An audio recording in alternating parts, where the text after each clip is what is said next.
building a local base of suppliers is even more critical now. It always has been. It's always something that we live by, but it's even more critical now for anybody and for us to make sure that we have our suppliers local.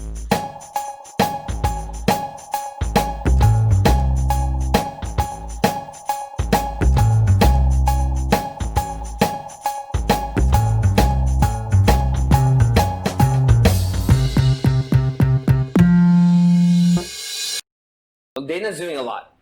You talked a lot about adjustments we're making, face shields, number one, masks, providing PPE, gloves. But you also talk about Smiling Eyes, and I want to go back to that. When you talk about Smiling Eyes, Dana is known for engagement, whether it be in the business sector or whether it be in post-secondary education. Can you train that, or is that culture? Can you train like Smiling Eyes through even PPE and things like that? No, it's a cultural thing. I mean, it's not just a job for our employees. I mean, we hire chefs, we hire culinary people. They love what they're doing. They love food. And, I was watching something the other day on television, and these were Michelin chefs grading food. And they said about one meal, you could tell there was no soul in this food. If the chef doesn't love what they're doing, you can tell. Our chefs and our employees love what they're doing. And that's what we look for in our employees. People who are engaged, love what they're doing. We give them the tools and resources to do that. We give them fresh, local, and say, go ahead, make the food. Right. And that you don't get in many places anymore. So that really comes through. It comes through in the quality and the taste and the look of the food, but it also comes through in the personality and the hospitality of our employees. Right. My bet is that Scratch Fresh Local is here to stay. With this whole pandemic occurring, I think that there's going to be more of a focus on like, where do you get your stuff from? What are your supply chains like? How do you treat each part of the ingredient in different parts of the culinary process? What's your take on that? Do you think it's here to stay? Or because there was some debate whether local was here to stay, whether scratch cooking was worth the premium that restaurants or food service providers charge. What do you think? I believe it is here to stay. I think local, scratch, fresh products are important, even more important today. Most of the people I know today have planted gardens. They're growing their own vegetables, growing their own herbs. So it's becoming natural. It's becoming what they do every day now. So when you link that to what we do every day, it's just a natural thing. Sure. Plus, supply chain globally has been disrupted. Oh, okay. Right? So you're not getting the food the way you got it before from different parts of the world because different things are taking priority for shipment. We all saw what happened in the meat packing plants in Western Canada, right, where COVID outbreaks and in the United States caused a disruption in the food chain and that supply chain.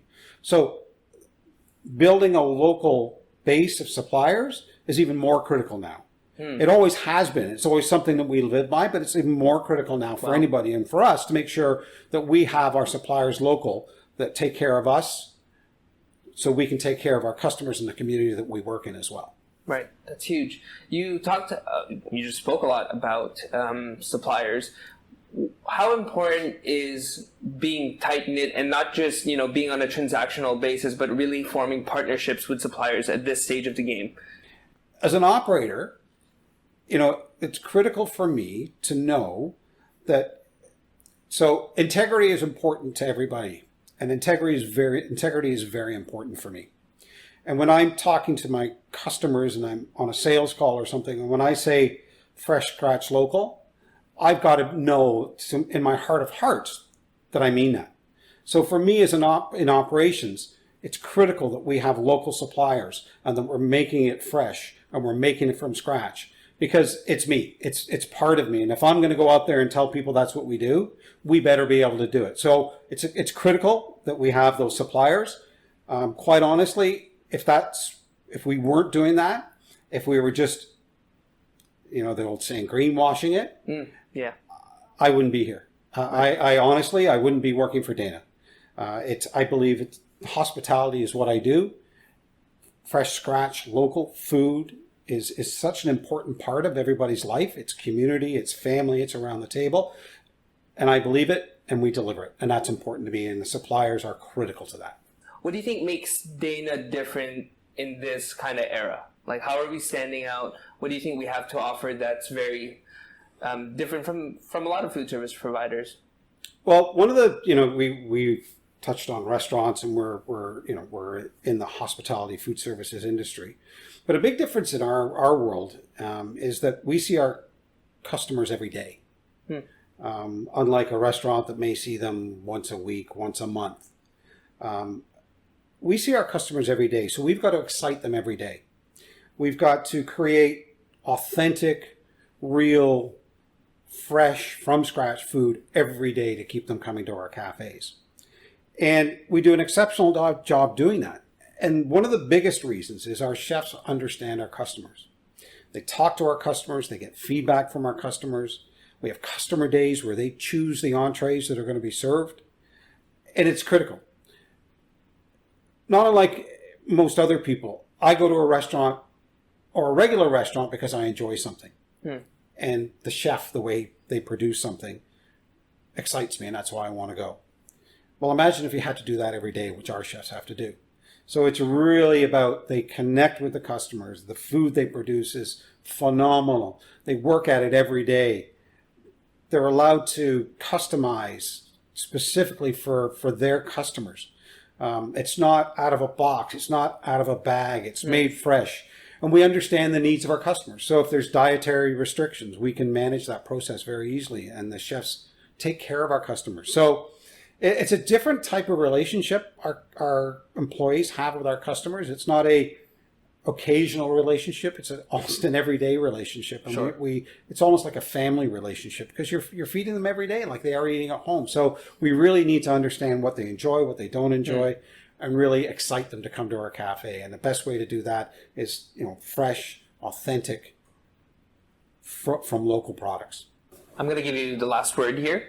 Any advice that you can share? Obviously, we're competitors in the food service landscapes. There's so much space for different operators to find their niche in Canada. So there's a collaborative nature to us as well. Do you have any advice for food service operations across, or do you have any advice at all for restaurants what they could be doing better? Well, there's a couple of things. I mean, I don't want to presume to know everything, but there's a couple of things that come to mind.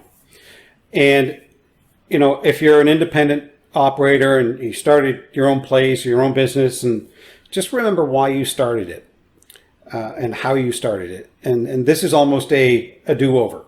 You've got your lessons learned from way back when, and it is starting over again almost. So use that information. Don't forget the things that happened before. So, Sure. Remember the lessons learned. And generally, remember, we got in the hospitality industry because we love people. We love interacting with people. We like pleasing people. Yep. So, really focusing on the food, focusing on the hospitality, make sure you treat them like family, and those things will help you get to the next stage of what we're going to see, I would hope anyway. Of course. Well, thank you so much for your time. This is Jay. This is our Vice President of Operations, Martin Barron. You're joining us with Dana's Culinary Insights. Thanks. We'll see you in the next one.